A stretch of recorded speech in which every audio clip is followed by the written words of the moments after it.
Hi. നമ്മൾ ഇന്ന് പുതിയൊരു പേപ്പറാണ് ഡിസ്കസ് ചെയ്യാൻ പോകുന്നത് അല്ലേ? അപ്പൊ എല്ലാവർക്കും GSRന്റെ പുതിയൊരു ക്ലാസ്സിലോട്ട് സ്വാഗതം. ഓക്കെ, നമ്മൾ ഇന്ന് ഡിസ്കസ് ചെയ്യാൻ പോകുന്ന പേപ്പറിന്റെ പേര് നമുക്ക് എല്ലാവർക്കും വളരെ ഫെമിലിയർ ആയിട്ടുള്ള, കോമൺ ആയിട്ട് നമുക്ക് എല്ലാവർക്കും അറിയാവുന്ന ഒരു പേപ്പറാണ് എൻവയോൺമെന്റൽ എഡ്യൂക്കേഷൻ. ഓക്കെ, ഇപ്പൊ നെയിം കേൾക്കുമ്പോൾ തന്നെ നിങ്ങൾക്ക് ഓൾമോസ്റ്റ് ഒരു എന്ത് കിട്ടിയിട്ടുണ്ടാവും, എന്തൊക്കെയാണ് ഈ ഒരു ചാപ്റ്ററിൽ നിങ്ങൾക്ക് പഠിക്കാനുള്ളത് എന്നുള്ളതിനെ കുറിച്ചിട്ടൊരു ബേസിക് ആയിട്ടുള്ള ഐഡിയ കിട്ടിയിട്ടുണ്ടായിരിക്കും. നമുക്ക് നമ്മുടെ സറൗണ്ടിങ്ങിലുള്ള എയർ, വാട്ടർ, സോയിൽ അങ്ങനെയുള്ള കാര്യങ്ങളെ കുറിച്ചിട്ടൊക്കെ പഠിക്കാനുണ്ട്. പ്ലസ് അത് റിലേറ്റ് ചെയ്തിട്ടുള്ള പൊല്യൂഷൻ, അങ്ങനെയുള്ള പൊല്യൂഷനും ഡീഗ്രഡേഷനും ഒക്കെ അവോയ്ഡ് ചെയ്യാൻ വേണ്ടിയിട്ട് നമുക്ക് ആസ് എ ടീച്ചർ നമുക്ക് എന്തൊക്കെ ചെയ്യാൻ പറ്റും എന്നുള്ളതൊക്കെയാണ് ഈ ഒരു പേപ്പറിൽ മെയിൻ ആയിട്ട് ഡിസ്കസ് ചെയ്യുന്നത്. അപ്പൊ നിങ്ങൾക്ക് എന്താ തോന്നുന്നത്, ആസ് എ ടീച്ചർ എന്തിനു വേണ്ടിയിട്ടായിരിക്കും നമ്മൾ ഈ ഒരു പേപ്പർ പഠിക്കുന്നത്? നിങ്ങളുടെ വ്യൂ പോയിന്റ് പറയാട്ടോ. എന്താ നിങ്ങൾക്ക് തോന്നുന്നത്, എന്തിനു വേണ്ടിയിട്ടായിരിക്കും നമ്മൾ ഇങ്ങനെ ഒരു പേപ്പർ BEd എന്ന് പറഞ്ഞിട്ടുള്ള ഒരു കോഴ്സിൽ ഇൻക്ലൂഡ് ചെയ്തിട്ടുള്ളത്? ആർക്കും ഒപ്പീനിയൻ ഒന്നും ഇല്ലേ?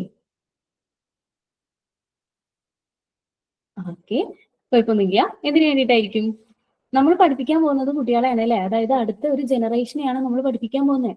അപ്പൊ അവർക്ക് എന്തായിരിക്കണം, അവരാണ് ഈ നാച്ചുറൽ റിസോഴ്സസും അതുപോലെ ഇങ്ങനെ ഈ എൻവയോൺമെന്റും സറൗണ്ടിങ്സും ഒക്കെ ക്ലീൻ ആയിട്ട് കൊണ്ട് നടക്കേണ്ട ജനറേഷനെ നമ്മുടെ മുന്നിലോട്ടാണ് എത്തുന്നത് അല്ലേ? അപ്പൊ നമുക്ക് എന്ത് അറിയണം, അങ്ങനെയുള്ള കുട്ടികൾക്ക് പ്രോപ്പർ ആയിട്ട് ഒരു ഗൈഡൻസ് അല്ലെങ്കിൽ ഒരു അവയർനെസ് കൊടുക്കാൻ വേണ്ടിയിട്ട് ആസ് എ ടീച്ചർ നമുക്ക് പറ്റണം അല്ലേ? ആസ് എ ടീച്ചർ നമുക്ക് അതിന് പറ്റണം എന്നുണ്ടെങ്കിൽ ആദ്യം നമുക്ക് അതിനെ കുറിച്ചിട്ട് നല്ലൊരു പ്രോപ്പർ ആയിട്ടുള്ള ധാരണ ഉണ്ടായിരിക്കണം. അപ്പോൾ BEd സ്റ്റുഡന്റ് ആയിട്ടുള്ള നിങ്ങൾക്ക് അതിനെക്കുറിച്ച് ഒരു പ്രോപ്പർ ആയിട്ടുള്ള ഒരു എഡ്യൂക്കേഷൻ പ്രൊവൈഡ് ചെയ്യുക, അല്ലെങ്കിൽ അതിനെക്കുറിച്ച് പ്രോപ്പർ ആയിട്ടുള്ള ഇൻഫർമേഷൻസ് ഒക്കെ ഒന്ന് പ്രൊവൈഡ് ചെയ്യുക എന്നുള്ള ഉദ്ദേശത്തിൽ ആണ് നമുക്ക് എന്ത് ചെയ്തിട്ടുള്ളത്, BEdൽ ഈ ഒരു പേപ്പർ നമ്മൾ ഇൻക്ലൂഡ് ചെയ്തിട്ടുള്ളത്. ഓക്കെ, ഈ ഒരു പേപ്പറിൽ മെയിൻ ആയിട്ട് നിങ്ങൾക്ക് കുറച്ചധികം ടോപ്പിക്കുകൾ പഠിക്കാനുണ്ട്. പൊല്യൂഷൻ, ഡിഗ്രഡേഷൻ, അങ്ങനെയുള്ള കുറച്ചധികം പോയിന്റ്സും അധികം ഇൻഫർമേഷൻസും നിങ്ങൾക്ക് പഠിക്കാനുണ്ട്. നമ്മൾ ഇന്ന് മെയിൻ ആയിട്ട് ഡിസ്കസ് ചെയ്യുന്നത് നമ്മുടെ ഫസ്റ്റ് ചാപ്റ്റർ ആണ് കേട്ടോ. എൻവയോൺമെന്റൽ എഡ്യൂക്കേഷൻ എന്ന് പറഞ്ഞിട്ടുള്ള ഫസ്റ്റ് ചാപ്റ്റർ ആണ് നമ്മൾ ഇന്ന് ഡിസ്കസ് ചെയ്യാൻ വേണ്ടിയിട്ട് പോകുന്നത്. മെയിൻ ആയിട്ട് ഈ ഒരു ചാപ്റ്ററിൽ ഡിസ്കസ് ചെയ്യുന്നത് meaning of environment, definition of environment, type of environment and it's component. എന്താ ബേസിക് ആയിട്ടുള്ള കാര്യങ്ങൾ അല്ലേ? നമ്മൾ ഏതൊരു പേപ്പർ സ്റ്റാർട്ട് ചെയ്യുമ്പോഴും നമുക്കറിയാം ബേസിക് ആയിട്ടുള്ള കാര്യങ്ങളാണ് നമ്മൾ ആദ്യം പഠിച്ചു പോവുക, പിന്നെയാണ് അഡ്വാൻസിലോട് കടക്കുക അല്ലെ? അപ്പൊ ഇതിന്റെ എൻവയോൺമെന്റൽ എഡ്യൂക്കേഷൻ എന്ന് പറഞ്ഞിട്ടുള്ള ഈ ഒരു പേപ്പറിന്റെ ബേസിക് ആയിട്ടുള്ള കാര്യം എന്താണ് എൻവയോൺമെന്റ് എന്നുള്ള കാര്യങ്ങൾ, അതിന് പ്രോപ്പർ ആയിട്ടുള്ള ഒരു ഡെഫിനിഷൻ, അതിന് ഡിഫറെന്റ് ടൈപ്സ് ഉണ്ട്. ആ ടൈപ്സും കമ്പോണന്റുകളും ഈ ഒരു പേപ്പറിൽ, ഈ ഒരു ചാപ്റ്ററിൽ നമ്മൾ ഡിസ്കസ് ചെയ്യുന്നുണ്ട്. അതുപോലെ തന്നെ എൻവയോൺമെന്റൽ അവയർനെസ്, ആറ്റിറ്റ്യൂഡ്, ഇന്റലിജൻസ്, സെൻസിറ്റിവിറ്റി, ഈ 4 ടേമുകൾ തമ്മിലുള്ള ഡിഫറൻസ് എന്താണ് ആക്ച്വലി ഈ ടേമുകളെ കൊണ്ട് ഉദ്ദേശിക്കുന്നത്, ഇങ്ങനെയുള്ള കാര്യങ്ങളൊക്കെയാണ് മെയിൻ ആയിട്ട് നമുക്ക് ഈ ഒരു പേപ്പറിൽ അല്ലെങ്കിൽ ഈ ഒരു ചാപ്റ്ററിൽ നമുക്ക് ഡിസ്കസ് ചെയ്യാനുള്ളത്. ചാപ്റ്ററിലോട്ട് പോവാം അല്ലെ? ഫസ്റ്റ് വരുന്നത് മീനിങ് ഓഫ് എൻവയോൺമെന്റ്. എൻവയോൺമെന്റ് എന്ന് പറഞ്ഞിട്ടുള്ള ഈ ആ ഒരു വേർഡ് മീനിങ് എന്താ വരിക, നമുക്കറിയാം അല്ലെ? പ്രോപ്പറായിട്ട് നമുക്കൊക്കെ അറിയുന്ന കാര്യമാണ് സറൗണ്ടിങ്സിലെ നമുക്ക് ചുറ്റുള്ള കാര്യങ്ങൾ. അല്ലെങ്കിൽ ആസ് എ പേഴ്സൺ, അല്ലെങ്കിൽ ഇപ്പം നമ്മളെ തന്നെ എക്സാമ്പിൾ ആയിട്ട് എടുക്കുമ്പോൾ നമുക്ക് എന്ത് ചെയ്യാം, ഒരു പേഴ്സണിനെ കൺസിഡർ ചെയ്യാം അല്ലെ? ആസ് എ പേഴ്സൺ എന്തൊക്കെയാണ് എന്നെ ഇൻഫ്ലുവൻസ് ചെയ്യുന്ന എനിക്ക് ചുറ്റിലുള്ള കാര്യങ്ങൾ, അതാണ് എന്റെ എൻവയോൺമെന്റ് അല്ലെ? അപ്പൊ അതുപോലെ തന്നെ ഓരോ ഒബ്ജക്റ്റിനും, ഇനിയിപ്പോ ഒരു പ്ലാന്റിനെയാണ് നമ്മൾ കൺസിഡർ ചെയ്യുന്നതെന്നുണ്ടെങ്കിൽ ആ പ്ലാന്റിന്റെ സറൗണ്ടിങ്സിൽ അതിനെ ഇൻഫ്ലുവൻസ് ചെയ്യുന്ന കുറച്ച് കാര്യങ്ങൾ ഉണ്ടായിരിക്കും അല്ലെ? അതാണ് ആ ഒരു പ്ലാന്റിനെ സംബന്ധിച്ചിടത്തോളം അതിന്റെ എൻവയോൺമെന്റ് ആയിട്ട് വരാം. മീനിങ് ഓഫ് എൻവയോൺമെന്റ് എന്ന് പറഞ്ഞിട്ടുള്ള ഈ ഒരു പോർഷനിൽ ഡിക്ഷണറി മീനിങ് നോക്കുകയാണെങ്കിൽ സറൗണ്ടിങ് എന്നാണ് വരുന്നത്. External condition influencing development or growth of people, animals, plants or living or working condition അല്ലെ?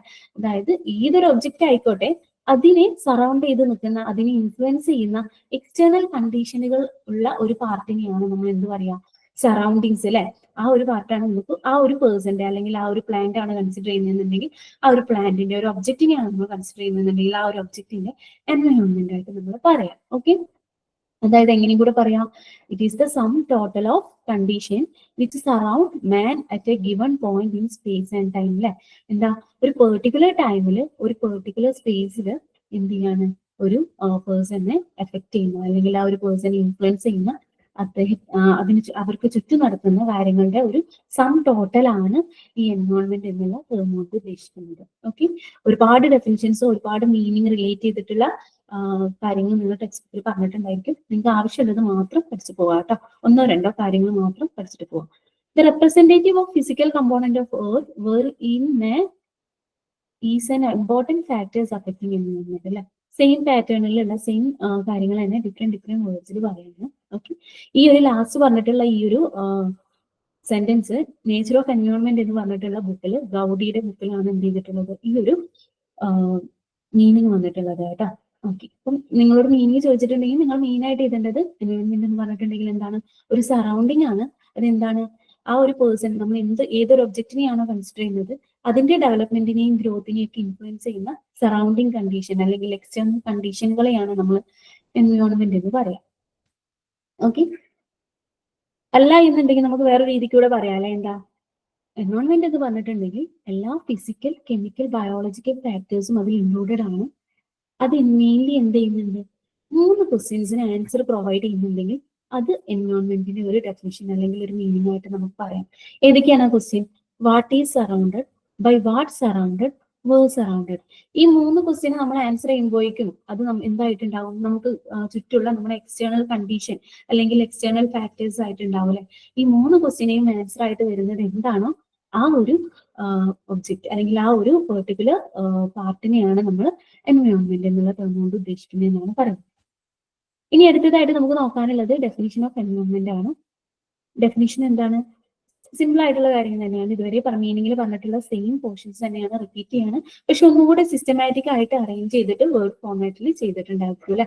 Environment is anything immediately surrounding an object and exerting an direct influence on it അല്ലെ. അതായത് എന്താ, ഒരു ഒബ്ജക്റ്റിനെ നമ്മൾ കൺസിഡർ ചെയ്യുമ്പോൾ ആ ഒബ്ജക്റ്റിന് ചുറ്റുമുള്ള കാര്യങ്ങൾ അത് എന്ത് ചെയ്യുന്നുണ്ട്, ഡയറക്റ്റ് ആയിട്ട് ആ ഒരു ഒബ്ജക്റ്റിനെ ഇൻഫ്ലുവൻസ് ചെയ്യുന്ന ആ ഒരു ഒബ്ജക്റ്റിന് ചുറ്റുമുള്ള കാര്യങ്ങളൊക്കെ നമുക്ക് എന്താന്ന് പറയാം, ആ ഒരു ഒബ്ജക്റ്റിനെ ബേസ് ചെയ്തിട്ട് അതിന്റെ എൻവയോൺമെന്റ് ആണെന്ന് പറയാം അല്ലെ. അപ്പൊ ഈ എല്ലാ ഡെഫിനിഷൻസ് നമ്മൾ നോക്കുകയാണെങ്കിൽ നമുക്ക് മെയിൻ ആയിട്ട് കിട്ടിയിട്ടുള്ള കാര്യം എന്താണ്, ഒരു ഒബ്ജക്റ്റ് ആയിക്കോട്ടെ, അല്ലെങ്കിൽ ഒരു പേഴ്സൺ ആയിക്കോട്ടെ, അവർക്ക് ചുറ്റുമുള്ള അവരുടെ എക്സ്റ്റേണൽ സറൗണ്ടിങ്ങിനെയാണ് അല്ലെങ്കിൽ അവരുടെ ഗ്രോത്തിനെ അല്ലെങ്കിൽ അവരുടെ ഡെവലപ്മെന്റിനെ എഫക്ട് ചെയ്യുന്ന എക്സ്റ്റേണൽ ഫാക്ടേഴ്സിന്റെ ഒരു സം ടോട്ടലിനെയാണ് നമ്മൾ എന്തെന്ന് പറയാ, എൻവയോൺമെന്റ് എന്നുള്ള ടേം കൊണ്ട് ഉദ്ദേശിക്കുന്നത്.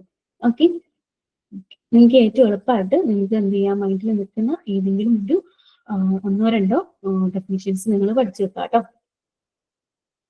ഇനി വേറൊരു ടേമിൽ എന്നുള്ള രീതിക്ക് കുറച്ചുകൂടെ എക്സ്ട്രാ ആയിട്ട് പറഞ്ഞിട്ടുള്ള ഡെഫിനിഷൻ ആണ്, environment is everything that affect the individual except is gene അല്ലെ. എന്താ എൻവയോൺമെന്റ് എന്ന് പറഞ്ഞിട്ടുണ്ടെങ്കിൽ ഒരു ഇൻഡിവിജ്വലിനെ എഫക്ട് ചെയ്യുന്ന എല്ലാ കാര്യങ്ങളും അതിൽ വിടും, പക്ഷെ ജനറ്റിക്കലി വരുന്ന കാര്യങ്ങളൊന്നും എന്ത് വരില്ല, എൻവയോൺമെന്റിൽ വരില്ല അല്ലെ. മെയിൻ ആയിട്ട് വരുന്നത് എന്താണ്, സറൗണ്ടിങ്സ്, എക്സ്റ്റേണൽ ഫാക്ടേഴ്സ് ആണ് എൻവയോൺമെന്റ് എന്നുള്ള ഈ ഒരു ടേം കൊണ്ട് ഉദ്ദേശിക്കുന്നത്.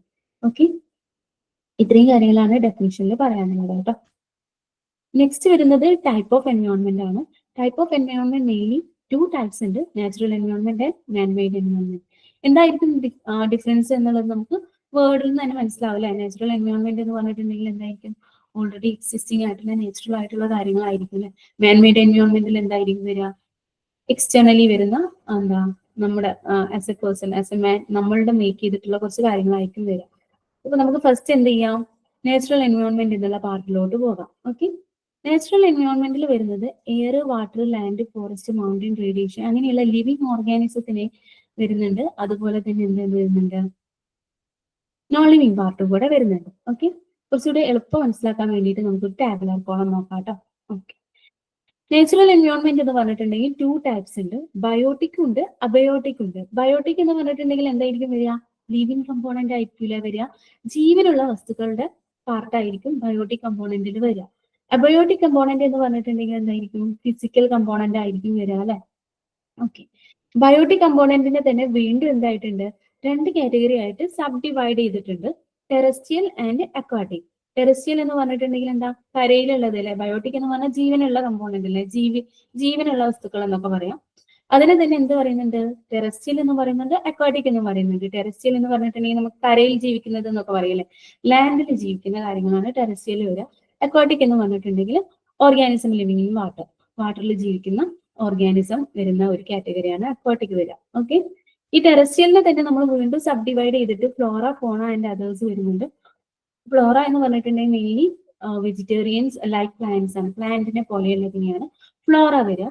ഫോണ എന്ന് പറഞ്ഞിട്ടുണ്ടെങ്കിൽ ആനിമൽസിനെയാണ് വരിക. അതേഴ്സ് എന്ന് പറഞ്ഞിട്ടുണ്ടെങ്കിൽ നമ്മൾ മൈക്രോ ഓർഗാനിസം ഉണ്ടല്ലോ, ബാക്ടീരിയ, ഫംഗസ് അങ്ങനെ പോലെയുള്ള ചെറിയ ചെറിയ മൈക്രോ ഓർഗാനിസം ആണ് അതേഴ്സ് എന്ന് പറഞ്ഞിട്ടുള്ള ഈ ഒരു പാർട്ടിൽ വരുന്നത്. ഓക്കെ, ഇനി അക്വാട്ടിക്കിൽ നോക്കുകയാണെങ്കിൽ അക്വാട്ടിക്കിനെ വീണ്ടും എന്ത് ചെയ്തിട്ടുണ്ട്, 3 കാറ്റഗറി ആയിട്ട് തരംതിരിച്ചിട്ടുണ്ട്. Fresh water, marine and stream.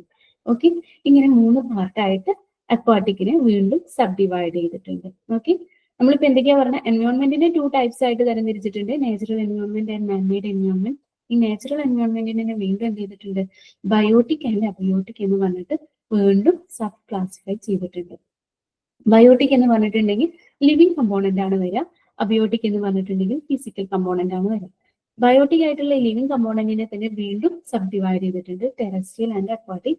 ടെറസ്ട്രിയലിനെ വീണ്ടും 3 പാർട്ടായിട്ട് ക്ലാസിഫൈ ചെയ്തിട്ടുണ്ട്, അക്വാട്ടിക്കിനെയും 3 സബ് കാറ്റഗറീസ് ആയിട്ട് ഡിവൈഡ് ചെയ്തിട്ടുണ്ട് അല്ലെ.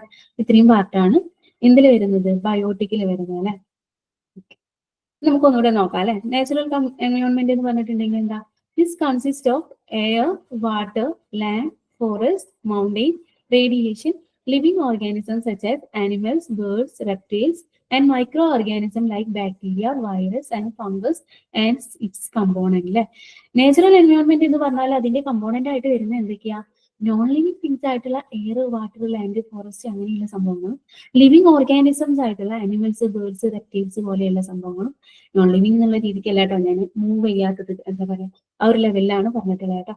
പിന്നെ അതേഴ്സ് എന്ന് പറഞ്ഞിട്ടുള്ള കാറ്റഗറിയിൽ നമ്മൾ നേരത്തെ ഡിസ്കസ് ചെയ്തിട്ടുള്ള മൈക്രോ ഓർഗാനിസംസ് കൂടെ ഇൻക്ലൂഡ് ചെയ്തിട്ടുള്ളതാണ് ഇത് നാച്ചുറൽ എൻവയോൺമെന്റ് എന്ന് പറയുന്നത് അല്ലെ.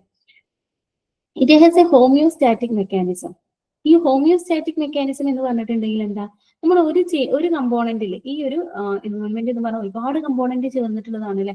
മൈക്രോ ഓർഗാനിസംസ് ഉണ്ട്, അതുപോലെ പ്ലാന്റ്സ് ഉണ്ട്, ആനിമൽസ് ഉണ്ട്, അതിന് ഒരുപാട് കമ്പോണന്റ് ഉണ്ട് അല്ലെ. ഈ ഏതെങ്കിലും ഒരു കമ്പോണന്റിൽ എന്തെങ്കിലും ഒരു ചേഞ്ച് ഉണ്ടായാൽ ആ ചേഞ്ചിന് എന്ത് ചെയ്യും, ബാക്കിയുള്ള കമ്പോണന്റുകൾ എന്ത് ചെയ്യുന്നതാണ് പറയുന്നത്, കൗണ്ടർ ബാലൻസ് ചെയ്യുന്നതാണ് പറയുന്നത്. ആ ഒരു മെക്കാനിസത്തിനെയാണ് നമ്മൾ എന്ത് പറയാ, ഹോമിയോസ്റ്റാറ്റിക് മെക്കാനിസം എന്ന് പറയാം. Any change in one component of the ecosystem is counter balanced by changes in the other component of the environment. Okay, അപ്പൊ ഒരു എക്കോസിസ്റ്റത്തിൽ എന്തെങ്കിലും ഒരു ചേഞ്ചസ് ഉണ്ടാവാണ്, ഏതെങ്കിലും ഒരു കോളനി നശിച്ചു പോവാണ്, ഒരു ബാക്ടീരിയന്റെ കോളനിയോ അല്ലെങ്കിൽ ഏതെങ്കിലും ഒരു സ്പീഷീസ് നശിച്ചു പോവാണ്, ആ ഒരു സ്പീഷീസിനെ റിലേറ്റ് ചെയ്തിട്ട് എന്തുണ്ടായിരിക്കും, വേറെ കുറച്ച് കാര്യങ്ങളും കൂടെ നടന്നു പോകുന്നുണ്ടായിരിക്കും അല്ലെ. അതിനൊക്കെ എന്ത് ചെയ്യും, ബാക്കിയുള്ള കമ്പോണന്റ് വന്നിട്ട് എന്ത് ചെയ്യും, കൗണ്ടർ ബാലൻസ് ചെയ്യൂലെ. അങ്ങനെ എന്ത് ചെയ്യാണ് ചെയ്യുന്നത്, ഒരു കോപ്പറേഷൻ എന്നുള്ള രീതിക്കാണ് നമ്മുടെ എൻവയോൺമെന്റ് അല്ലെങ്കിൽ നമ്മുടെ സറൗണ്ടിങ്സിലുള്ള എല്ലാ മെക്കാനിസംസും നടന്നു പോകുന്നത്. ആ ഒരു പ്രോസസ്സിനെയാണ് നമ്മൾ എന്ത് പറയാ, ഹോമിയോസ്റ്റാറ്റിക് മെക്കാനിസം എന്ന് പറയാം. ഓക്കെ, അതുകൊണ്ട് തന്നെ നമുക്ക് എന്ത് പറയാം, എൻവയോൺമെന്റിലുള്ള എല്ലാ കമ്പോണന്റും ഇൻഡിപെൻഡന്റ് ആണ്, അതുപോലെ തന്നെ ഇന്റർ ഡിപെൻഡന്റ് ആണെന്നും പറയാം അല്ലെ. ഓരോ കമ്പോണന്റിനും അവർക്കായിട്ടുള്ള എന്തുണ്ട്, കുറച്ച് ഡ്യൂട്ടീസും കാര്യങ്ങളും അല്ലെങ്കിൽ അവരുടേതായിട്ടുള്ള കുറച്ച് സ്പെഷ്യാലിറ്റീസ് ഉണ്ട്. അതുപോലെ തന്നെ എന്ത് ചെയ്യുന്നുണ്ട്, ആ കമ്പോണന്റ് ബാക്കിയുള്ള കമ്പോണന്റുകളുടെയും എന്ത് ചെയ്യുന്നുണ്ട്, ഒരു ഇന്റർ ഡിപെൻഡന്റ് ഉണ്ട് അല്ലെ. അത് ബാക്കിയുള്ള കമ്പോണന്റിനെയും കൂടി ആശ്രയിച്ചിട്ടാണ് ഇരിക്കുന്നത്. ഓക്കെ, അപ്പോൾ ഒരു എൻവയോൺമെന്റ് നമ്മൾ കൺസിഡർ ചെയ്യുകയാണെങ്കിൽ അതിലുള്ള എല്ലാ ഫാക്ടേഴ്സിനും എന്തുണ്ട്, അവരുടേതായിട്ടുള്ള കുറച്ച് ഡ്യൂട്ടീസും അല്ലെങ്കിൽ അവരുടേതായിട്ടുള്ള കുറച്ച് ഇതുണ്ട്.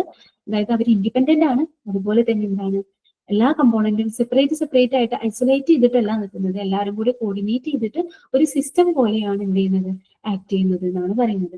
The different component of environment R independent as well as Inter dependent. Okay, അപ്പൊ നമ്മൾ മെയിൻ ആയിട്ട് പറഞ്ഞത് എന്തൊക്കെയാണ്, എൻവയോൺമെന്റ് നോക്കുകയാണെങ്കിൽ 2 ടൈപ്സ് ഉണ്ട്, natural environment and manmade environment. Natural environment biotic ഉണ്ട്, അതിൽ ബയോട്ടിക് തന്നെ 2 കമ്പോണന്റ് ആണ്, ടെറസ്ട്രിയൽ ആൻഡ് അക്വാട്ടിക്. അതിൽ ടെറസ്ട്രിയലുള്ള ഫ്ലോറ, ഫോണ ആൻഡ് അതേഴ്സ് ആണ് നമുക്ക് എന്ത് ചെയ്യാനുള്ളത്, ഡിസ്കസ് ചെയ്യാനുള്ളത് അല്ലെ. ഇനി നമ്മൾ നെക്സ്റ്റ് ഡിസ്കസ് ചെയ്യാൻ പോകുന്നത് പറഞ്ഞിട്ടൊരു കാര്യം തന്നെയാണ്, ഒന്നുകൂടെ എന്ത് ചെയ്യാണ്, ഒരു സെന്റൻസ് ഫോർമാറ്റിൽ പറയുകയാണെങ്കിൽ കമ്പോണന്റ് ഓഫ് ബയോട്ടിക് എൻവയോൺമെന്റ് അല്ലെ. ബയോട്ടിക് കമ്പോണന്റ് എന്ന് പറഞ്ഞിട്ടുണ്ടെങ്കിൽ എന്തായിരിക്കും, the biotic component of environment could be classified as those organisms living on land and those living in water. Terrestrial, aquatic എന്ന് പറഞ്ഞിട്ട് 2 ടൈപ്പ് ആയിട്ട് ക്ലാസിഫൈ ചെയ്തിട്ടുണ്ട്. അതിൽ ടെറസ്ട്രിയലിനെ നമ്മൾ വീണ്ടും സബ് കാറ്റഗറി സബ് ഡിവൈഡ് ചെയ്തിട്ടുണ്ട് അല്ലെ, ഫ്ലോറ, ഫൗണ ആൻഡ് അതർ. അതിൽ വരുന്നത് മൈക്രോ ഓർഗാനിസം ആണ് കേട്ടോ. ഫ്ലോറയിൽ വരുന്നത് എന്താ, വെജിറ്റേഷൻസ് ആയിട്ടുള്ളത് അല്ലെ, ഏതൊക്കെയാ, പ്ലാന്റ്, ഗ്രാസ്, ബുഷസ്, ഫോറസ്റ്റ് പോലെയുള്ളതൊക്കെയാണ് ഫ്ലോറയിൽ വരിക. അതിനെന്തില്ല, എബിലിറ്റി ടു മൂവ് ഇല്ല അല്ലെ, അതായത് അവർക്ക് മൂവ് ചെയ്യാനുള്ള കഴിവില്ല. ഓക്കെ, ഇനി ഫോണ ഇതിലാ വരിക, ബേർഡ്, റെപ്റ്റൈല്, ഫിഷസ്, ഷാർക്ക് അങ്ങനെയുള്ള മാമൽസ് ഒക്കെയാണ് എന്തിൽ വരിക, ഫോണയിൽ വരിക അല്ലെ. അവർക്ക് എന്ത് ചെയ്യാൻ പറ്റും, അവർക്ക് തനിയെ മൂവ്മെന്റിനുള്ള കഴിവുണ്ട് അല്ലെ. ഇനി അതേഴ്സ് എന്ന് പറഞ്ഞിട്ടുള്ള കാറ്റഗറി നോക്കുകയാണെങ്കിൽ അതിൽ മെയിൻ ആയിട്ട് വരുന്നത് മൈക്രോ ഓർഗാനിസംസ് ആണ്. ബാക്ടീരിയ, വൈറസ്, ഫംഗസ് പോലെയുള്ള മൈക്രോ ഓർഗാനിസംസ് ആണ് വരുന്നത്. ഓക്കെ, അപ്പൊ അതോടുകൂടെ നമ്മുടെ നാച്ചുറൽ എൻവയോൺമെന്റ് എന്നുള്ള ആ ഒരു പാർട്ടിലുള്ള ബയോട്ടിക് പാർട്ട് കഴിഞ്ഞു അല്ലെ. ഇനി നെക്സ്റ്റ് നമുക്ക് ഡിസ്കസ് ചെയ്യാനുള്ളത് കമ്പോണന്റ് ഓഫ് അബയോട്ടിക് എൻവയോൺമെന്റ് ആണ്. എന്താണ് അബയോട്ടിക് എൻവയോൺമെന്റിൽ വരിക? 3 പാർട്ടാണ് മെയിൻ ആയിട്ട് വരുന്നത് അല്ലെ. ലിത്തോസ്ഫിയർ ഉണ്ട്, ഹൈഡ്രോസ്ഫിയർ ഉണ്ട്, അറ്റ്മോസ്ഫിയർ ഉണ്ട്. ലിത്തോസ്ഫിയർ എന്ന് പറഞ്ഞിട്ടുണ്ടെങ്കിൽ നമ്മൾ എന്താ പറയാ, ഒരു എർത്തിന്റെ ക്രസ്റ്റ് ഒക്കെ ഉണ്ടല്ലോ, അങ്ങനെയുള്ള പാർട്ടുകളാണ് ലിത്തോസ്ഫിയറിൽ വരിക. അതായത് മെയിൻലി ലാൻഡ് പാർട്ടുകളൊക്കെയാണ് ലിത്തോസ്ഫിയറിൽ വരുന്നത്. This refers to the crust of earth constituted by rigid rocks and soil. Soil is a complex mixture of organic and inorganic matter as well as air and water അല്ലെ. എന്താ പറയുന്നത്, lithosphere എന്ന് പറഞ്ഞിട്ടുള്ള ആ ഒരു പാർട്ട്, അതായത് non living കമ്പോണന്റിന്റെ അബയോട്ടിക് കമ്പോണന്റിന്റെ പാർട്ടായിട്ടുള്ള ലിത്തോസ്ഫിയർ, ഹൈഡ്രോസ്ഫിയർ, അറ്റ്മോസ്ഫിയർ 3 പാർട്ടാണുള്ളത്. അതിൽ ലിത്തോസ്ഫിയർ എന്ന് പറഞ്ഞിട്ടുള്ള പാർട്ട് മെയിൻ ആയിട്ട് ലാൻഡുമായിട്ട് റിലേറ്റ് ചെയ്തിട്ടുള്ളതാണ്. അതായത് എർത്ത് ക്രസ്റ്റുമായിട്ട് റിലേറ്റ് ചെയ്തിട്ടുള്ള പാർട്ടിനെയാണ് നമ്മൾ ലിത്തോസ്ഫിയർ എന്ന് പറയും. ഇനി ഹൈഡ്രോസ്ഫിയർ എന്ന് പറഞ്ഞിട്ടുള്ള പാർട്ട് എന്തിനായിരിക്കും പറയുന്നത്? മെയിൻലി റിലേറ്റഡ് ടു വാട്ടർ അല്ലെ. അതായത് it consist of ocean, seas, rivers, streams, lakes, polar ice caps, glaciers, ground water. അതായത് മെയിൻലി വാട്ടർ റിലേറ്റഡ് പാർട്ടുകളെയാണ് നമ്മൾ ഹൈഡ്രോസ്ഫിയർ എന്ന് പറയുക. ഹൈഡ്രോ അല്ലെ, നെയിം കേട്ടാൽ തന്നെ നമുക്ക് എന്ത് ചെയ്യാൻ പറ്റും, ഐഡന്റിഫൈ ചെയ്യാൻ വേണ്ടിയിട്ട് പറ്റൂല. ഇനി തേർഡ് പാർട്ടാണ് അറ്റ്മോസ്ഫിയർ. നമുക്ക് എല്ലാവർക്കും ഫെമിലിയർ ആയിട്ടുള്ള പാർട്ടാണ് അറ്റ്മോസ്ഫിയർ എന്ന് പറഞ്ഞിട്ടുണ്ടെങ്കിൽ എന്താ, it's a gaseous envelope extending to height of 20,000 kilometre from the earth surface അല്ലെ. അതായത് എർത്തിന്റെ സർഫസിൽ നിന്നും ഒരു 20,000 കിലോമീറ്റർ ഹൈറ്റിൽ എക്സ്റ്റെൻഡ് ചെയ്ത് കിടക്കുന്ന ഗ്യാഷ്യസ് എൻവലപ്പിനെയാണ് നമ്മൾ എന്ത് പറയാ, അറ്റ്മോസ്ഫിയർ എന്ന് പറയാം അല്ലെ.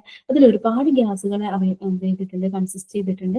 Nitrogen, oxygen, carbon dioxide, hydrogen, argon, അങ്ങനെ ഒരുപാട് എന്തുണ്ട് ഗ്യാസസ് അറ്റ്മോസ്ഫിയർ എന്ന് പറഞ്ഞിട്ടുള്ള ആ ഒരു പാർട്ടിൽ ഉണ്ട് അല്ലെ. ഓക്കെ, അപ്പൊ നമ്മൾ പറഞ്ഞിട്ടുള്ളത് നാച്ചുറൽ കമ്പോണന്റ്, നാച്ചുറൽ എൻവയോൺമെന്റിന്റെ പാർട്ടിൽ അബയോട്ടിക്, ബയോട്ടിക് എന്ന 2 കമ്പോണന്റ് ഉണ്ട്. ബയോട്ടിക് നമ്മൾ ഓൾറെഡി ഡിസ്കസ് ചെയ്തു. അബയോട്ടിക് പാർട്ടിൽ മെയിൻ ആയിട്ട് വരുന്നത് ലിത്തോസ്ഫിയർ, ഹൈഡ്രോസ്ഫിയർ, അറ്റ്മോസ്ഫിയർ, ഈ 3 പാർട്ടുകളായിട്ട് അല്ലെങ്കിൽ ഈ 3 സബ് ഡിവിഷനുകളായിട്ടാണ് അതിനെ എന്ത് ചെയ്തിട്ടുള്ളത്, ഡിവൈഡ് ചെയ്തിട്ടുള്ളത്. ഓക്കെ, എന്തെങ്കിലും ഡൗട്ട് ഉണ്ടോ? ഇല്ല മിസ്. Okay, fine. ഇനി നമുക്ക് പറയാല്ലേ, ഈ ഒരു പിക്ചർ കണ്ടാൽ നിങ്ങൾക്ക് മനസ്സിലാവും ബയോസ്ഫിയർ എന്ന് പറഞ്ഞ ഒരു കോമ്പോണന്റ് ഇല്ലേ. അതായത് ഹൈഡ്രോസ്ഫിയറും ലിത്തോസ്ഫിയറും അറ്റ്മോസ്ഫിയറും, അതായത് നമ്മുടെ എർത്തിന്റെ ക്രസ്റ്റ്, അതായത് ലാൻഡ് പാർട്ടും വാട്ടർ പാർട്ടും എയർ പാർട്ടും കൂടെ കൂടിയിട്ടാണ് നമ്മുടെ ഈ ഒരു ബയോസ്ഫിയർ എന്ന് പറഞ്ഞിട്ടുള്ള ഈ ഒരു കംപ്ലീറ്റ് എന്താ പറയാ, ഈ ഒരു കംപ്ലീറ്റ് എൻവയോൺമെന്റ് എന്ന് പറഞ്ഞിട്ടുള്ള ഈ ഒരു സംഭവം ഉണ്ടായിട്ടുള്ളത് അല്ലെ. ഏതൊക്കെയാണ്? ലിത്തോസ്ഫിയർ, ഹൈഡ്രോസ്ഫിയർ, അറ്റ്മോസ്ഫിയർ കൂടെ കമ്പൈൻ ചെയ്തിട്ടാണ് ബയോസ്ഫിയർ ഫോം ചെയ്തിട്ടുള്ളത്.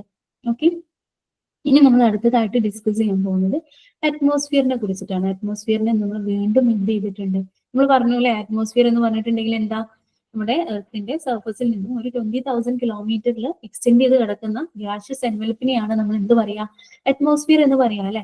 ഈ അറ്റ്മോസ്ഫിയർ എന്നെ വീണ്ടും എന്ത് ചെയ്തിട്ടുണ്ട്, കുറച്ച് ലെയേഴ്സുകളായിട്ടാണ് കാണപ്പെടുന്നത്. അറ്റ്മോസ്ഫിയർ ഈ ഒരു 20,000 കിലോമീറ്ററിൽ ഒരൊറ്റ ലെയർ ആയിട്ട് കിടക്കാണോ? അല്ല അല്ലെ, അത് എന്ത് ചെയ്തിട്ടുണ്ട്, വീണ്ടും ലെയർ ആയിട്ടാണ് അത് കിടക്കുന്നത്. നമുക്ക് അതാണ് അടുത്തതായിട്ട് ഡിസ്കസ് ചെയ്യാൻ പോകുന്നത് കേട്ടോ. അറ്റ്മോസ്ഫിയറിനെ കുറിച്ചിട്ടാണ് നമ്മൾ അടുത്തതായിട്ട് ഡീറ്റെയിൽ ആയിട്ട് നോക്കാൻ വേണ്ടിയിട്ട് പോകുന്നത്. ഈ ഒരു പാർട്ടിൽ നിന്നൊക്കെ എസ്സേക്ക് വരാറുണ്ട് കേട്ടോ. ഈ ഒരു പാർട്ട് എന്ന് പറഞ്ഞാൽ അറ്റ്മോസ്ഫിയർ എന്ന് പറഞ്ഞിട്ടുള്ള ചെറിയൊരു പാർട്ടല്ല, നമ്മുടെ കംപ്ലീറ്റ് എന്താ ഡിഫറെന്റ് ടൈപ്സ് ഓഫ് എൻവയോൺമെന്റ് എന്നുള്ള ആ ഒരു പാർട്ടിന്ന് എസ്സേക്ക് വരാറുണ്ട്, ഈ ഒരു ചാപ്റ്ററിന് വരാറുണ്ട് കേട്ടോ. ഇനി നമ്മൾ അറ്റ്മോസ്ഫിയറിലോട്ട് പോകുമ്പോൾ അറ്റ്മോസ്ഫിയറിനെ വീണ്ടും എന്ത് ചെയ്തിട്ടുണ്ട്, സബ് ഡിവൈഡ് ചെയ്തിട്ടുണ്ട് എന്ന് പറഞ്ഞു അല്ലെ.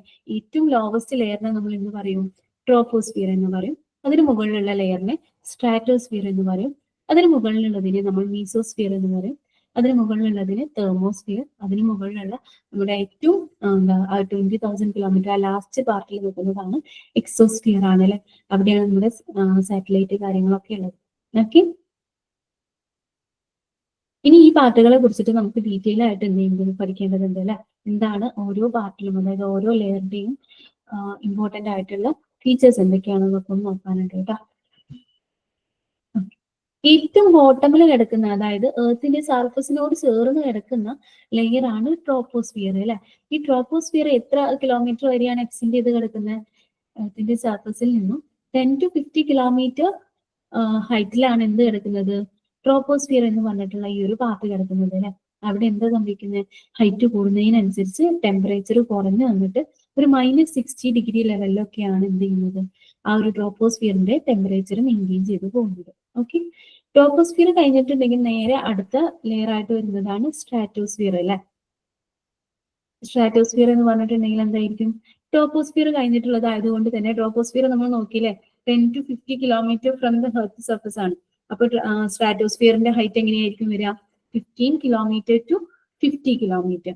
ആ ഒരു പാറ്റേണിലാണ് സ്ട്രാറ്റോസ്ഫിയറിന്റെ ഹൈറ്റ് വരുന്നത്. ഓക്കെ, അവിടെ എന്താ സംഭവിക്കുന്നത്? ടെമ്പറേച്ചർ കൂടുന്നതിനനുസരിച്ചിട്ട് ടെമ്പറേച്ചർ കൂടുകയാണ് ചെയ്യുന്നത്. കൂടിയിട്ട് ഒരു +90 ഡിഗ്രി സെൽഷ്യസിലോട്ട് എത്തും. ഓക്കെ, ഇനി മീസോസ്ഫിയർ ആണ് തേർഡ് ലെയർ ആയിട്ട് വരുന്നത് അല്ലെ. മീസോസ്ഫിയർ എവിടെ നിന്ന് മുതൽ എവിടെ വരെ ആയിരിക്കും ഉണ്ടാവുക? 50 കിലോമീറ്റർ ടു 85 കിലോമീറ്റർ ആണ് അതിന്റെ ഒരു ഹൈറ്റ് വരുന്നത്. എക്സ്റ്റെൻഡ് ചെയ്ത് കിടക്കുന്ന ആ ഒരു ഹൈറ്റ് വരുന്നത് 50 കിലോമീറ്റർ ടു 85 കിലോമീറ്റർ ആണ്. ഈ ഒരു ലെയറിൽ ഹൈറ്റ് കൂടുന്നതിനനുസരിച്ച് എന്ത് ചെയ്യുന്നുണ്ട്? ടെമ്പറേച്ചർ കുറഞ്ഞു വന്നിട്ട് -80 ഡിഗ്രിയിലോട്ട് ആവുന്നുണ്ട്. ഓക്കെ, നെക്സ്റ്റ് ലെവൽ വരുന്നതാണ് thermosphere.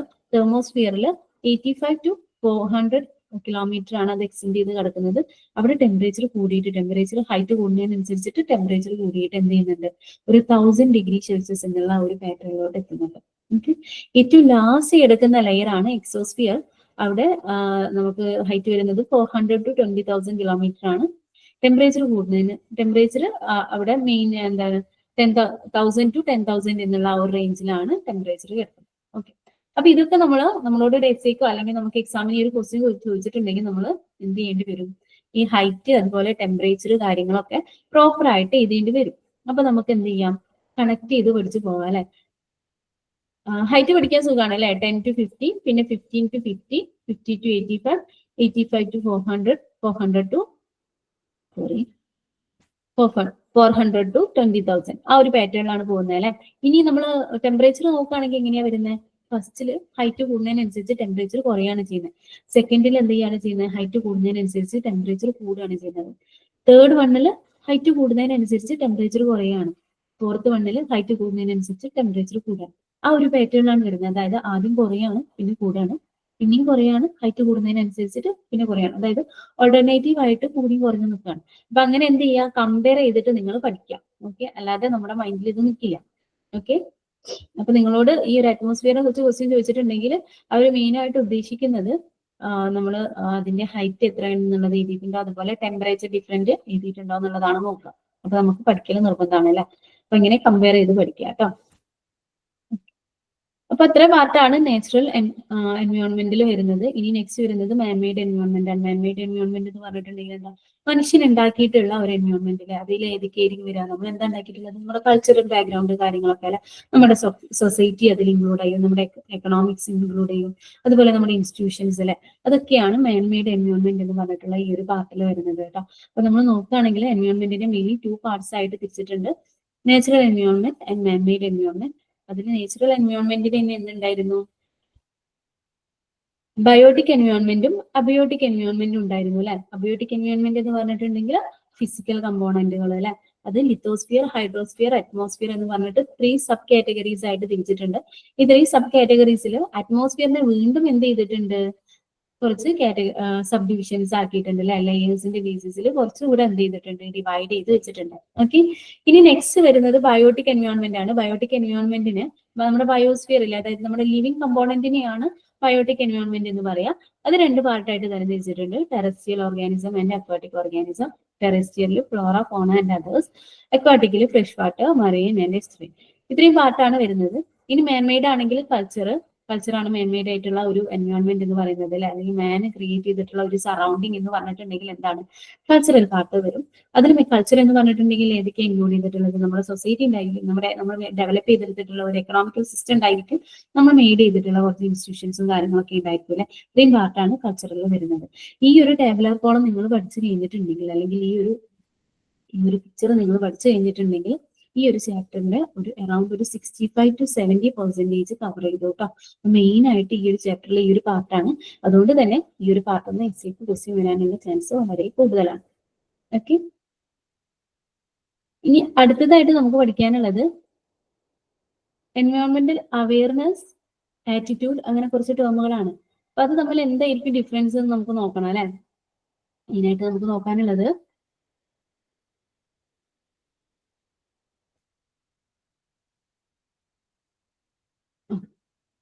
എൻവയോൺമെന്റൽ awareness, attitude, intelligence, sensitivity. Awareness, attitude, intelligence. നിങ്ങൾക്ക് എന്തെങ്കിലും തോന്നുന്നുണ്ടോ? എന്താ നിങ്ങൾക്ക് തോന്നുന്നത് ഈ 3 ടേംസ് കേട്ടിട്ട്? എന്തായിരിക്കും അവയർനെസ്, ആറ്റിറ്റ്യൂഡ്, ഇന്റലിജൻസ് എന്നൊക്കെ പറഞ്ഞിട്ടുണ്ടെങ്കിൽ എന്തായിരിക്കും ഇതുകൊണ്ട് ഉദ്ദേശിക്കുന്നത്? നമുക്ക് ഫസ്റ്റിലോട്ട് തന്നെ കിടക്കാം അല്ലെ. എൻവയോൺമെന്റൽ അവയർനെസ് എന്തായിരിക്കും? വേർഡ് കേട്ടിട്ട് എന്തെങ്കിലും ഫീൽ ചെയ്യുന്നുണ്ടോ? നിങ്ങൾക്ക് റെസ്പോണ്ട് ചെയ്യാട്ടോ. ഓക്കെ, കുഴപ്പമില്ല, ഞാൻ തന്നെ പറയാം. എൻവയോൺമെന്റൽ അവയർനെസ് എന്ന് പറയുമ്പോൾ എന്താണ്? ഒന്നുമില്ല, എത്രത്തോളം നമുക്ക് എൻവയോൺമെന്റിനെ, അതായത് നമ്മുടെ പ്രകൃതിയെ എത്രത്തോളം നമുക്ക് അറിയാം, അതാണ് എൻവയോൺമെന്റൽ അവയർനെസ് എന്ന് പറഞ്ഞിട്ടുള്ള ഈ ഒരു പാർട്ടിൽ ഇൻക്ലൂഡ് ചെയ്തിട്ടുള്ളത്. ഇപ്പൊ പ്രകൃതിയെ അറിയാന്ന് പറഞ്ഞിട്ടുണ്ടെങ്കിൽ എന്താ? അതിന്റെ ഫിസിക്കൽ അല്ലെങ്കിൽ അതിന്റെ ബയോസയൻസ് അറിയാം, അല്ലെങ്കിൽ അതിന്റെ ജോഗ്രഫി അറിയാം, അല്ലെങ്കിൽ അതിന്റെ അഗ്രികൾച്ചറൽ പാർട്ട് അറിയാം. അങ്ങനെയുള്ള കാര്യങ്ങളെ കുറിച്ച് നമുക്ക് എത്രത്തോളം അറിയാം എന്നുള്ളതാണ് എൻവയോൺമെന്റൽ അവയർനെസ് എന്ന് പറഞ്ഞിട്ടുള്ള ആ ഒരു വേർഡ് കൊണ്ട് ഉദ്ദേശിക്കുന്നത്. The study of physical and biosciences, geography, agriculture etcetera provides എൻവയോൺമെന്റൽ അവയർനെസ്. അല്ലെ, അതായത് എൻവയോൺമെന്റൽ അവയർനെസ് എന്ന് പറഞ്ഞിട്ടുണ്ടെങ്കിൽ ഒന്നുമില്ല, സിംപ്ലി വേർഡ് മീനിങ് നോക്കിയാൽ തന്നെ നമുക്ക് മനസ്സിലാവും എത്രത്തോളം നമുക്ക് എൻവയോൺമെന്റിനെ അറിയാം, അതായത് എൻവയോൺമെന്റിനെ അറിയാം അല്ലെങ്കിൽ പ്രകൃതിയെ അറിയാം എന്നൊക്കെയാണ് ഈ ഒരു ടേം കൊണ്ട് ഉദ്ദേശിക്കുന്നത്. അപ്പൊ അങ്ങനെ നമ്മൾ പ്രകൃതിയെ അറിഞ്ഞിട്ടുണ്ടെങ്കിൽ നമുക്ക് എന്തൊക്കെ യൂസ്ഫുൾ ആകും, എന്തൊക്കെ കാര്യങ്ങൾ അത് യൂസ് ചെയ്യാം? help the social groups and individuals to gain a variety of experiences in and acquire a basic understanding of environment and its associated problem. അല്ലെ, നമുക്ക് നമ്മുടെ ചുറ്റിലുള്ള കാര്യങ്ങളെ കുറിച്ചിട്ട് അല്ലെങ്കിൽ നമ്മുടെ ചുറ്റിലുള്ള സറൗണ്ടിങ്ങിനെ കുറിച്ചിട്ട് പ്രോപ്പർ ആയിട്ട് അറിയാം എന്നുണ്ടെങ്കിൽ എന്ത് സംഭവിക്കും? നമുക്ക് എന്തൊക്കെ പ്രോബ്ലംസ് ആണ് അതിലുള്ളത്, ആ പ്രോബ്ലംസ് മാറ്റാൻ വേണ്ടിയിട്ട് as a part of that society അല്ലെങ്കിൽ as a part of that surrounding നമ്മൾ ഒരു ഇൻഡിവിജ്വൽ എന്നുള്ള രീതിക്ക് നമുക്ക് എന്തൊക്കെ കാര്യങ്ങളാണ് ചെയ്യാൻ പറ്റുക, അങ്ങനെയുള്ളതിനെ കുറിച്ച് നമ്മൾ ബോധേഡ് ആയിരിക്കും. അപ്പോൾ ആസ് എ പേഴ്സൺ നമുക്ക് എന്ത് ചെയ്തിരിക്കണം? നമ്മുടെ സറൗണ്ടിങ്സിനെ കുറിച്ചിട്ട് അല്ലെങ്കിൽ നമ്മുടെ നേച്ചറിനെ കുറിച്ചിട്ട് നമുക്ക് നല്ല രീതിക്ക് അവയർനെസ് ഉണ്ടായിരിക്കണം. ഓക്കെ, ഇനി നെക്സ്റ്റ് നമ്മൾ പഠിക്കാൻ പോകുന്ന ടേമാണ് എൻവയോൺമെന്റൽ ആറ്റിറ്റ്യൂഡ് എന്ന് പറഞ്ഞിട്ടുള്ളത്. എന്തായിരിക്കും എൻവയോൺമെന്റൽ ആറ്റിറ്റ്യൂഡ് എന്ന് പറഞ്ഞിട്ടുണ്ടെങ്കിൽ? ആറ്റിറ്റ്യൂഡ് എന്ന് പറഞ്ഞിട്ടുണ്ടെങ്കിൽ എന്താ? നിങ്ങൾ പറയൂലേ, ആ അവന് നല്ല ആറ്റിറ്റ്യൂഡാണ്, അല്ലെങ്കിൽ അവർക്ക് നല്ല ആറ്റിറ്റ്യൂഡാണെന്നൊക്കെ പറയൂലേ, എന്താ അതുകൊണ്ട് ഉദ്ദേശിക്കുന്നേ? എന്താ നിങ്ങൾക്ക് തോന്നുന്നേ?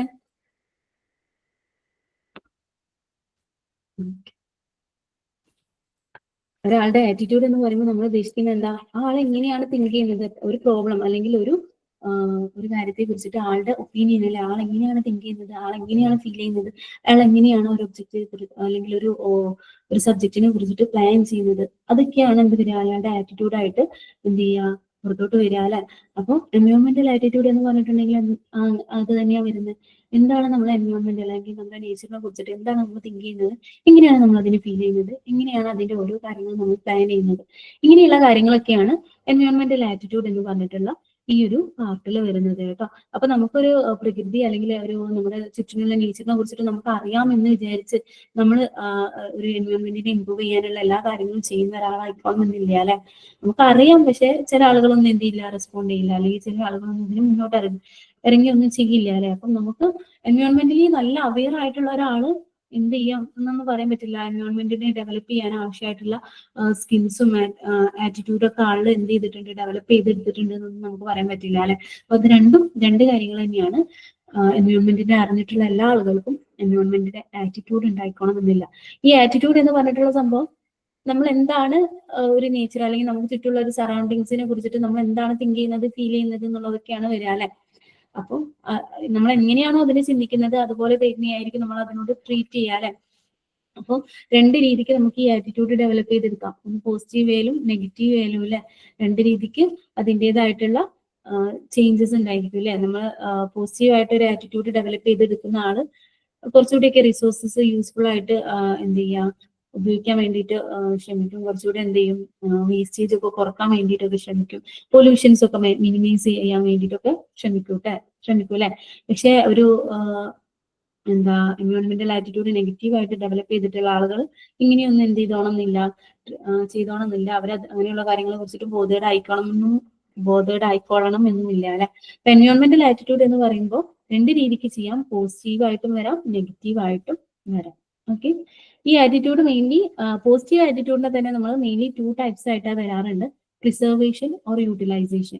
എന്താ പ്രിസർവേഷൻ യൂട്ടിലൈസേഷൻ എന്ന് പറഞ്ഞിട്ടുള്ള 2 ടൈപ്സ് ഓഫ് ആറ്റിറ്റ്യൂഡിൽ വരുന്നത്?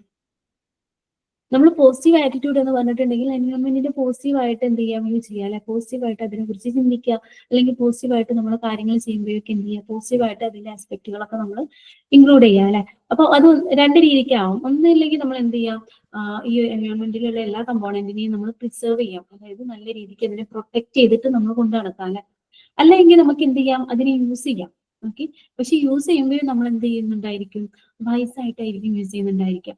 വേസ്റ്റേജ് മിനിമൈസ് ചെയ്തിട്ട് വളരെ എന്തായിരിക്കും, പ്രോപ്പർ ആയിട്ടുള്ള വെയിലായിരിക്കും നമ്മൾ യൂസ് ചെയ്യുക. ഈ രണ്ട് രീതിക്ക് പോസിറ്റീവ് ആറ്റിറ്റ്യൂഡ് വരാതെ ഏതൊക്കെയാ മെയിൻ ആയിട്ട് വരുന്നത്? Preservation and utilisation. Okay, utilisation ആണെങ്കിൽ എന്ത് ചെയ്യണം, വൈസ് ആയിട്ട് യൂസ് ചെയ്യണം, ഒരുപാട് വേസ്റ്റേജ് കാര്യങ്ങളൊന്നും ഉണ്ടാവാൻ പാടില്ല.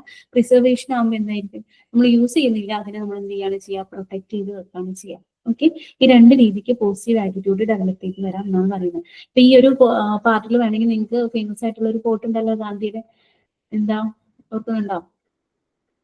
നേച്ചറിൽ നമുക്ക് എന്താ ആവശ്യത്തിന് ഉപയോഗിക്കാനുള്ള കാര്യങ്ങളുണ്ട്, അനാവശ്യമായിട്ട് ഉപയോഗിക്കാനുള്ള കാര്യങ്ങളാണ് ഇല്ലാത്ത എന്നുള്ളൊരു കോട്ട് ഉണ്ടല്ലേ. ആ ഒരു കോട്ടൊക്കെ വേണമെങ്കിൽ നിങ്ങൾക്ക് എന്ത് ചെയ്യാം, ഈ ഒരു പാർട്ടിൽ യൂസ് ചെയ്യാം കേട്ടോ. ഓക്കെ, അപ്പോൾ 2 ടൈപ്പ് ഓഫ് പോസിറ്റീവ് ആറ്റിറ്റ്യൂഡിൽ തന്നെ 2 ടൈപ്പ് ആണ് വരുന്നത്, പ്രിസർവേഷൻ ആൻഡ് യൂട്ടിലൈസേഷൻ. പ്രിസർവേഷനിൽ വരുന്നത് പ്രൊട്ടക്ടിങ് ദ എൻവയോൺമെന്റ് ആണ്, യൂട്ടിലൈസേഷനിൽ വരുന്നത് യൂസിങ് നാച്ചുറൽ റിസോഴ്സസ് വൈസ്ലി എന്നുള്ളതാണ് കേട്ടോ. ഓക്കെ, ഇനി ഫാക്ടേഴ്സ് ദാറ്റ് ഷേപ്പ് ആറ്റിറ്റ്യൂഡ്. ഒരു പേഴ്സന്റെ ആറ്റിറ്റ്യൂഡ് ഷേപ്പ് ചെയ്യുന്ന കുറച്ച് ഫാക്ടേഴ്സ് ഉണ്ടായിരിക്കും അല്ലേ. ഏതൊക്കെയാ ഫാക്ടേഴ്സ് വരിക? കൊഗ്നിറ്റീവ്, അഫക്റ്റീവ്, കോഗ്നിറ്റീവ് എലമെന്റ് ഉണ്ടായിരിക്കില്ലേ. അതായത് ആ ഒരു ആസ് എ പേഴ്സൺ, ആ ഒരു വ്യക്തിക്കുള്ള കുറച്ച് ബുദ്ധിപരമായിട്ടുള്ള അല്ലെങ്കിൽ ആളുടെ ജനറ്റിക്കൽ പരമായിട്ടുള്ള ആളുടെ ഒരു കുറച്ച് എന്തുണ്ടായിരിക്കും, ആറ്റിറ്റ്യൂഡുകൾ അല്ലെങ്കിൽ കുറച്ച് ഫാക്ടേഴ്സ് ഈ ഒരു ആറ്റിറ്റ്യൂഡിനെ നമ്മൾ എന്ത് ചെയ്യുന്നുണ്ടായിരിക്കും, ഷേപ്പ് ചെയ്തെടുക്കാവുന്നതിന് കാരണം എന്തായിരിക്കും അല്ലെ. പിന്നെ വേറെ ഏതൊക്കെയാ ഉണ്ടാവുക? Age, gender, socio economic status, nation, urban rural residence, അതായത് ഏതിപ്പോ അവര് താമസിക്കുന്ന പ്ലേസിനനുസരിച്ച് അല്ലെങ്കിൽ റിലീജിയനനുസരിച്ചിട്ട്, പൊളിറ്റിക്സിനനുസരിച്ച്, അങ്ങനെ അവരുടെ സറൗണ്ടിങ്സിലുള്ള ഒരുപാട് ഫാക്ടേഴ്സിനെ എന്ത് ചെയ്യുന്നുണ്ട്, ആറ്റിറ്റ്യൂഡ് ഷേപ്പ് ചെയ്യുന്നതിന് റീസൺ ആയിട്ട് വരുന്നുണ്ട് അല്ലെ. ഓക്കെ, അപ്പൊ നമ്മൾ ഇത്രയും ഫാക്ടേഴ്സ് ഒക്കെ എന്ത് ചെയ്യുന്നുണ്ട്, ഒരാളുടെ ഒരു പേഴ്സണിന്റെ എൻവയോൺമെന്റൽ ആറ്റിറ്റ്യൂഡ് ഷേപ്പ് ചെയ്യുന്നതിന് അല്ലെങ്കിൽ ഡെവലപ്പ് ചെയ്യുന്നതിന് കാരണമാകുന്നുണ്ട് അല്ലെ. അപ്പൊ നമ്മൾ പ്രോപ്പർ ആയിട്ട് ഈ എൻവയോൺമെന്റിനോടുള്ള അല്ലെങ്കിൽ നേച്ചറിനോടുള്ള ആറ്റിറ്റ്യൂഡ് ഡെവലപ്പ് ചെയ്തെടുക്കണം എന്നുണ്ടെങ്കിൽ നമ്മൾ സ്റ്റുഡൻസിന് എന്ത് കൊടുക്കണം, പ്രോപ്പർ ആയിട്ടുള്ള ഇൻസ്ട്രക്ഷൻസും കാര്യങ്ങളൊക്കെ കൊടുക്കണം അല്ലെ. അതുകൊണ്ട് തന്നെ എന്ത് ചെയ്യാൻ നമുക്ക് നമ്മുടെ ഈ ഒരു കുട്ടികളോട് പഠിപ്പിക്കുന്ന സമയത്ത് എൻവയോൺമെന്റൽ എഡ്യൂക്കേഷൻ എന്ന് പറഞ്ഞിട്ടുള്ള ഒരു പാർട്ട് നമ്മുടെ സ്റ്റഡീസിലൊക്കെ നമ്മൾ ഇൻക്ലൂഡ് ചെയ്യേണ്ടത് വളരെ അത്യാവശ്യമായിട്ടുള്ള കാര്യമാണ് അല്ലെ.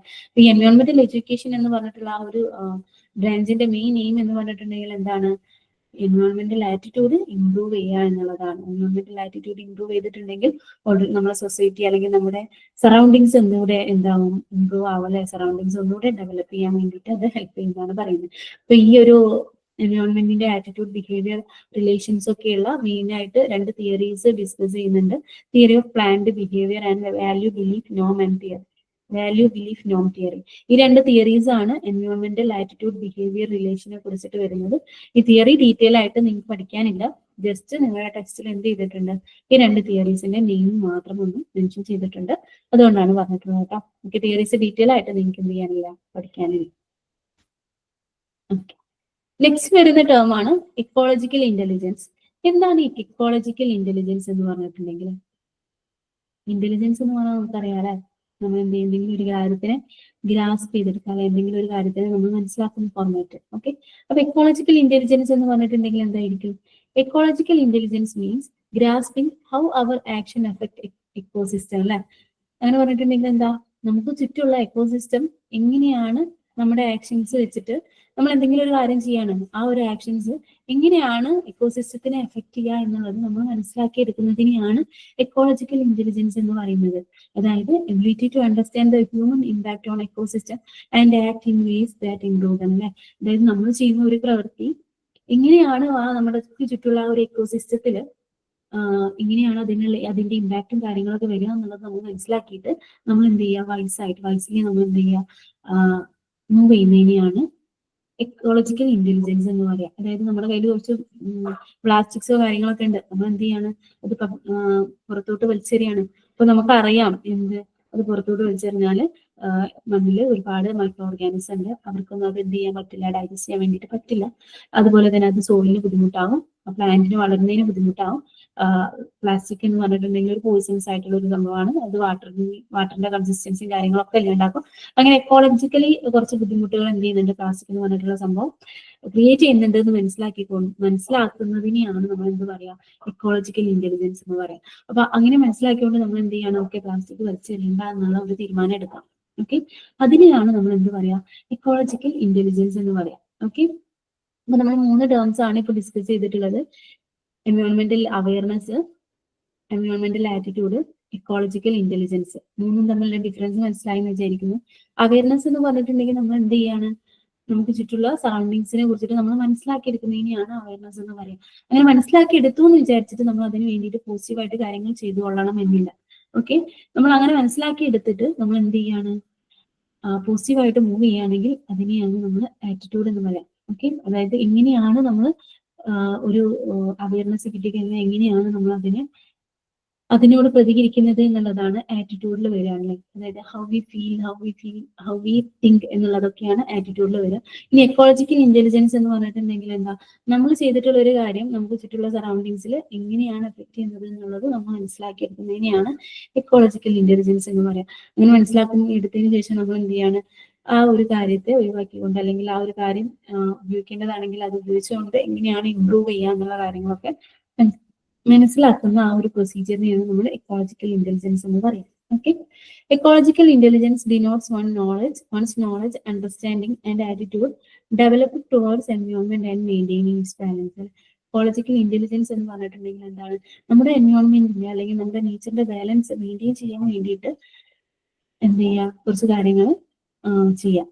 എങ്ങനെയാ അത് ചെയ്യുന്നത്, ആൾക്ക് എന്താ അറിയാം, എക്കോളജിക്കൽ ബാലൻസിനെ കുറിച്ചിട്ട് അറിഞ്ഞതിന് ശേഷമാണ് അല്ലെ, understanding and attitude develop towards the environment and maintaining it's balance എന്ന് പറഞ്ഞിട്ടുണ്ടെങ്കിൽ ഒന്നുമില്ല, ഒരു കാര്യം അറിഞ്ഞതിന് ശേഷം ആൾ എന്ത് ചെയ്തു, അതിന് പോസിറ്റീവ് ആയിട്ടുള്ള ഒരു ആറ്റിറ്റ്യൂഡ് ക്രിയേറ്റ് ചെയ്തിട്ട് നമ്മുടെ സറൗണ്ടിങ്സിന്റെ ബാലൻസ് മെയിൻറ്റെയിൻ ചെയ്യാൻ വേണ്ടിയിട്ടാണ് ആക്ട് ചെയ്യണം. അതിനെയാണ് ഇന്റലിജൻസ് എന്ന് പറയുന്നത്, എക്കോളജിക്കൽ ഇന്റലിജൻസ്. അതിന് അപ്രോപ്രിയേറ്റ് ആയിട്ട് ആൾ എന്ത് ചെയ്യണം, ബിഹേവ് ചെയ്യണം. അതിനെയാണ് എക്കോളജിക്കൽ ഇന്റലിജൻസ് എന്ന് പറയുന്നത്. ഓക്കെ, നെക്സ്റ്റ് വരുന്നത് ലാസ്റ്റ് ടോപ്പിക് ആണ് എക്കോളജിക്കൽ സെൻസിറ്റിവിറ്റി. എക്കോളജിക്കൽ സെൻസിറ്റിവിറ്റി എന്ന് പറഞ്ഞിട്ടുണ്ടെങ്കിൽ ecological sensitivity refers to understanding how easily an environment can be affected or damaged by changes or disruption.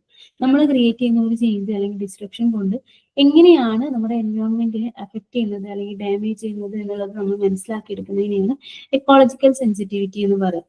അതായത് നമ്മളൊരു ഏരിയ വളരെ ഫ്രജൈൽ ആണെങ്കിൽ, ഫ്രജൈൽ എന്ന് പറഞ്ഞിട്ടുണ്ടെങ്കിൽ എന്താ, വളരെ വീക്ക് ആണെങ്കിൽ അവിടെ എന്ത് സംഭവിക്കും, നമ്മൾ കൊണ്ടുവരുന്ന ചെറിയൊരു ചേഞ്ച് അല്ലെങ്കിൽ നമ്മൾ കൊണ്ടുവരുന്ന ചെറിയൊരു പൊല്യൂഷനും കൂടെ ആ ഒരു കംപ്ലീറ്റ് സിസ്റ്റത്തെ തന്നെ ഇല്ലാതാക്കുന്ന ഒരു ഫോർമാറ്റിലോട്ടാവൂലെ. അപ്പൊ അങ്ങനെയുള്ള കാര്യങ്ങളൊക്കെ മനസ്സിലാക്കി എടുക്കുന്നതിനെയാണ്, അണ്ടർസ്റ്റാൻഡ് ചെയ്യുന്നതിനെയാണ് നമ്മൾ സെൻസിറ്റിവിറ്റി എന്ന് പറയുന്നത്. അല്ലെങ്കിൽ എക്കോളജിക്കലി സെൻസിറ്റീവ് ആയിട്ടുള്ള ഏരിയ എന്ന് പറഞ്ഞിട്ടുണ്ടെങ്കിൽ എന്താ നമ്മൾ പറയാ, ഒരു ചെറിയ ചേഞ്ച് തന്നെ ആ ഒരു പാർട്ടിൽ വരുന്ന ചെറിയൊരു ചേഞ്ച് ആ ഒരു പാർട്ടിന്റെ കംപ്ലീറ്റ് എക്കോസിസ്റ്റത്തിനെ ബാധിക്കുകയാണെങ്കിൽ അങ്ങനെയുള്ള ഏരിയാസിനെയാണ് നമ്മൾ എക്കോളജിക്കൽ സെൻസിറ്റീവ് ഏരിയാസ് എന്ന് പറയാം അല്ലെ. Okay, it is an individual's ability to perceive and process information about their environment. നമുക്ക് ചുറ്റുള്ള കാര്യങ്ങളെ കുറിച്ചിട്ട് മനസ്സിലാക്കിയെടുക്കാനുള്ള കഴിവിനെയാണ് എന്ത് പറയുന്നത്, എക്കോളജിക്കൽ സെൻസിറ്റിവിറ്റി എന്ന് പറയുന്നത്. It is a fundamental trait in many organism enabling them to adapt different എൻവയോൺമെന്റൽ കണ്ടീഷൻ അല്ലെ. അതായത് ഇത് ഒരു ബേസിക് ആയിട്ട് എല്ലാ ഓർഗാനിസത്തിലും ഉണ്ടാകുന്ന കാര്യമാണ്. അതായത് കുറച്ച് ചൂട് കൂടി, അപ്പൊ എന്ത് ചെയ്യണം, സറൗണ്ടിങ്സിൽ കുറച്ച് ടെമ്പറേച്ചർ ഇൻക്രീസ് ചെയ്യുമ്പോൾ അവർ എന്ത് ചെയ്യും, അതിനനുസരിച്ചിട്ട് എന്ത് ചെയ്യും, അഡാപ്ഷൻസ് ഒക്കെ കൊണ്ടുവരും അല്ലെ. അതൊക്കെയാണ് എക്കോളജിക്കൽ സെൻസിറ്റിവിറ്റിയിൽ വരിക. ചില എലിമെന്റ്സ് ഒക്കെ കണ്ടിട്ടില്ല, അവർക്ക് ചൂട് പറ്റാത്ത എലിമെന്റ്സ് ആണെങ്കിൽ അവർ എന്ത് ചെയ്യും, ഡേ ടൈമിൽ അവരെന്ത് ചെയ്യും, സ്ലീപ്പിലായിരിക്കും. പിന്നെ എന്തെങ്കിലും നൈറ്റ് ടൈമിലായിരിക്കും അവർ എന്ത് ചെയ്യുക, ആക്റ്റീവ് ആകും. അങ്ങനെയുള്ള കാര്യങ്ങളൊക്കെ, അതായത് അവരുടെ അഡാപ്ഷൻസിനനുസരിച്ച് അവരെന്ത് ചെയ്യുക, ജീവിക്കുക. ആ ഒരു ഫോർമാറ്റുള്ളതിനെയാണ് എക്കോളജിക്കൽ സെൻസിറ്റിവിറ്റി എന്ന് പറയുന്നത്. Levels of ecological sensitivity can vary significantly from person to person. ഓരോ വ്യക്തിയിലും എന്തായിരിക്കും എക്കോളജിക്കൽ സെൻസിറ്റിവിറ്റി ഡിഫറെന്റ് ആയിരിക്കില്ല. ഒരു ഓർഗാനിസത്തിലുള്ള സെൻസിറ്റിവിറ്റി ആയിരിക്കില്ല വേറൊരു ഓർഗാനിസത്തിൽ ഉണ്ടായിരിക്കില്ല. ചിലർ കുറച്ചൊക്കെ ടെമ്പറേച്ചർ ഒക്കെ ആയിട്ട് എന്ത് ചെയ്യുക, അഡാപ്റ്റ് ചെയ്യുന്നവരായിരിക്കും. ചിലർ ചെറിയ ചെറിയ ചേഞ്ചസ് തന്നെ അവർക്ക് എന്ത് ചെയ്യാൻ പറ്റും, നല്ല രീതിക്ക് affect ചെയ്യുന്നവരുണ്ടായിരിക്കില്ല. Some individuals are more sensitive to specific condition while others are less so. This trait is observed across various species including pumpkin seed fish, pumpkin seed fish, zebra finches, അത് കുറച്ച് example കൊടുത്താണ് കേട്ടോ. അതായത് ഓരോ സ്പീഷീസിലും trait, അതായത് observe ചെയ്യുന്ന ട്രേറ്റുകൾ different ആയിരിക്കും. Okay, ഓരോന്നിന്റെയും ബയോളജിക്കൽ ബേസിസ് ഒക്കെ എന്താണ് ഈ എക്കോളജിക്കൽ സെൻസിറ്റിവിറ്റിയെ ഡിപ്പെൻഡ് ചെയ്യുന്നുണ്ട്. സോറി. ഓക്കെ ഓക്കെ, അപ്പൊ എക്കോളജിക്കൽ സെൻസിറ്റിവിറ്റി എന്ന് പറഞ്ഞിട്ടുണ്ടെങ്കിൽ എന്താണ്, ഫ്രജൈൽ ആയിട്ടുള്ള, അതായത് വീക്ക് ആയിട്ടുള്ള ചില കാര്യങ്ങൾ എന്തായിരിക്കും അതിന്റെ എക്കോസിസ്റ്റത്തിന് തന്നെ ബാധിക്കുന്ന രീതിയിലുള്ളതായിരിക്കും. അതായത് എത്ര ഈസി ആയിട്ടാണ് നമ്മൾ ഉണ്ടാക്കുന്ന ഒരു ഡിസ്ട്രപ്ഷൻ അല്ലെങ്കിൽ ചേഞ്ചസ് ആ ഒരു പാർട്ടിനെ, ആ ഒരു എൻവയോൺമെന്റിനെ അഫക്റ്റ് ചെയ്യുന്നത് എന്നുള്ളതാണ് എക്കോളജിക്കൽ സെൻസിറ്റിവിറ്റിയിൽ വരിക. ഓക്കെ,